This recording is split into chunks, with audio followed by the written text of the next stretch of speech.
Hey guys, welcome back to another video, and in this video I'm going to show you guys how to make a Fortnite montage thumbnail. Now, this is pretty easy. I typically use this for most of my Fortnite montage thumbnails, and it's a pretty good. It looks pretty good in my opinion. It looks pretty good. I'm going to be using Photoshop 2023, so yeah, you could probably also do this in Canva. I'll show a Canva version of it in a sec, but for now we're going to chill with Photoshop. It's the easiest, probably the best. So for a file, you typically want it to be a 1920 by 1080 pixels. You could also chill with like 1280 by 720. I'm pretty sure this is the standard YouTube resolution, although it's not going to look very good.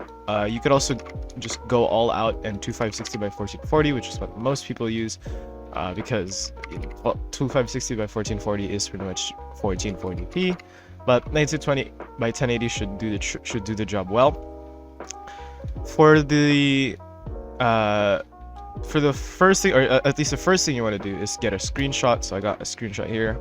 Now typically you want to have a screenshot that's it's not like 100% you shooting somebody. Like I personally did this, and I personally prefer this because of the sunlight and how the star one kind of comes out of the back and how the building, the stair and the cone places. So this is for me, this is a perfect thumbnail, or what it should look like. You can just get a map and try to do this, like jump and then place your stair and your cone and then pull out your pickaxe as fast as possible and then clip that, and then you just go frame by frame on an editing software. You could also just use somebody like shooting, like somebody that's shooting.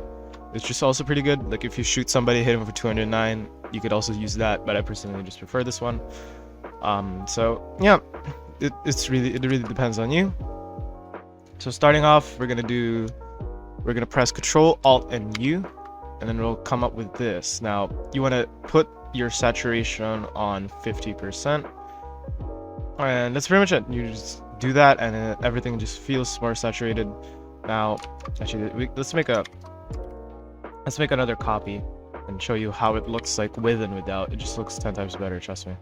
So this is it with color correction. This is it without. So like having that saturation is it's absolutely really good. So after you got that, you want to go over here and filter, go to blur, go to radial blur, and then click on zoom. And it doesn't really matter. None of these really affect it. It's pretty much the same thing. Make sure your amount is 10, but sometimes you could go with 15. 10 is the sweet spot for me.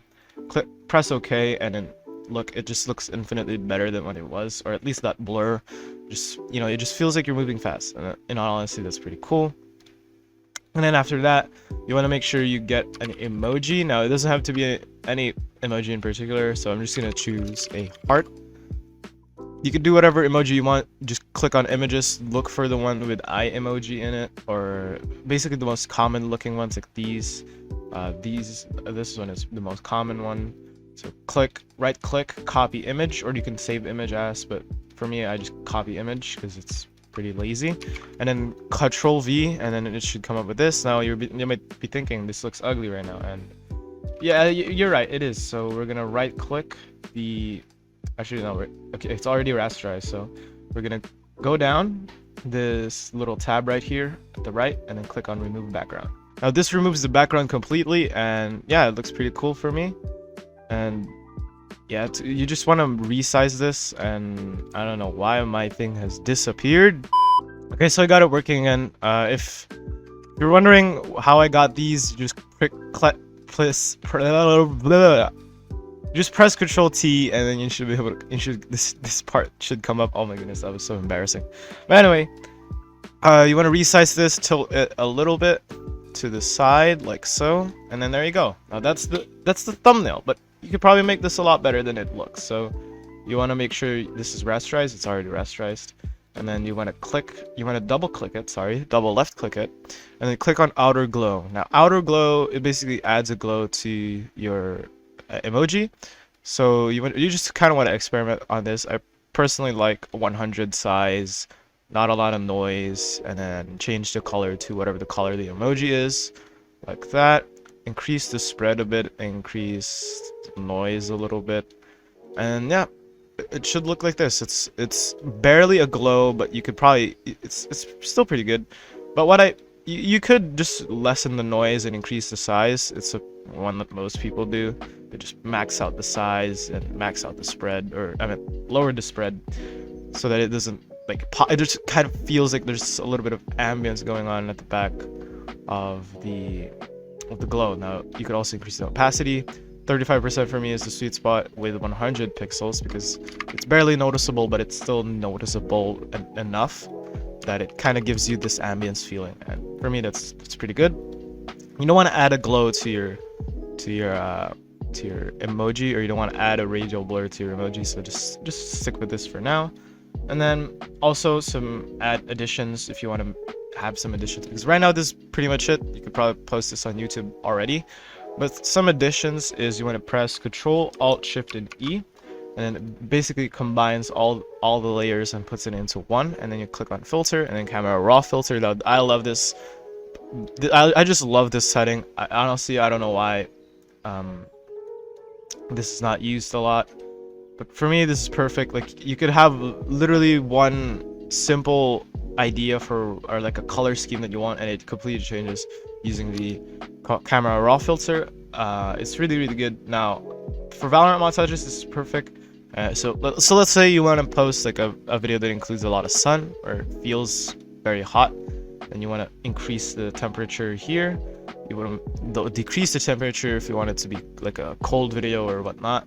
I don't really use this as much. If I am, I'm just increasing the purples just so I can make it look a little bit more saturated, like so. You can increase the exposure.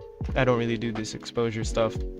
Increase the contrast, the shadows, the whites, the blacks, and the texture, the shadows, the dehaze. We'll do whatever. Literally, play with the settings, honestly. And right now it looks absolutely beautiful. Personally, this one a really good Fortnite montage thumbnail for me. Now, if you want to do this in a free software, then also I can show you guys in a sec. For now, we're going to click on export as, and then make sure it is on JPEG, because JPEG is the one that's mostly accepted. And then click export, and then that's pretty much it. Anyway guys, thank you guys so much for watching this video. I hope you guys enjoyed this video. Leave a like if you did. Subscribe if you're not subscribed already. I'll be making the Canva video as of right now, or as I finish making this outro, so I could post the 2 videos today, and I want to show both Photoshop and Canva. Yeah, that's pretty much it. I hope you guys enjoyed this video. Leave a like if you did. Subscribe if you're not subscribed already. Turn on post notifications if you want to be notified of videos just like this one. I'm going to be posting more Fortnite content now. Screw Valorant. Thank you guys so much for watching, and my phone is going to kill myself. I'm going to kill myself because this phone is stupid. Goodbye.